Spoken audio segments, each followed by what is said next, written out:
अस्सलामुअलैकुम नाजरीन, आज हम बना रहे हैं कोकोनट मिल्क शेक, जिसके लिए हमने एक नारियल लिया है और नारियल को निकाल कर उसका चॉकलेटी छिलका पूरा निकाल लिया है और उसका पानी अलग कर लिया है।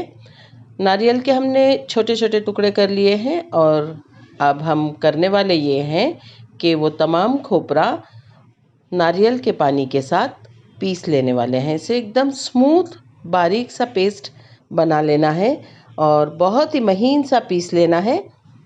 अब इसे पीसने के बाद हस्बे ज़ायका हमने इसमें शक्कर मिला दी है और शक्कर मिला के भी पीस लिया है। एक नारियल हमने 1 लीटर दूध में मिला दिया है। इस स्टेज पर अगर आप चाहें तो इसे छान कर डाल सकते हैं। मैंने ऐसे ही डाल दिया है क्योंकि जब मिल्क शेक पीते हैं और ये खोपरे के रेशे आते हैं तो जायका और दुबाला हो जाता है।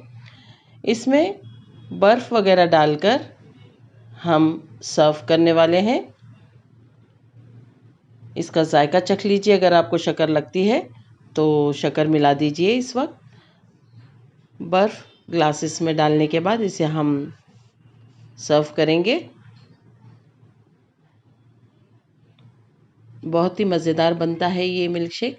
इफ्तारी में ख़ास तौर पे आप बना सकते हैं और पहले से इसे पीस कर बनाकर दूध में मिलाकर रख सकते हैं। इसे गार्निश कर रहे हैं ड्राई फ्रूट से और अगर आप चाहें तो इसके ऊपर घर की दूध की जमी हुई मलाई डालिए या फिर अगर आपके पास फ्रेश क्रीम है तो ऊपर से फ्रेश क्रीम डालें। नहीं हो तो आप स्किप भी कर सकते हैं। बहुत ही लजीज जायकेदार मिल्क शेक बनता है। अल्लाह ताला आपके दस्तरखान पर बहुत सारी बरकतें और नेमतें अता फरमाए। दुआओं में याद रखिए।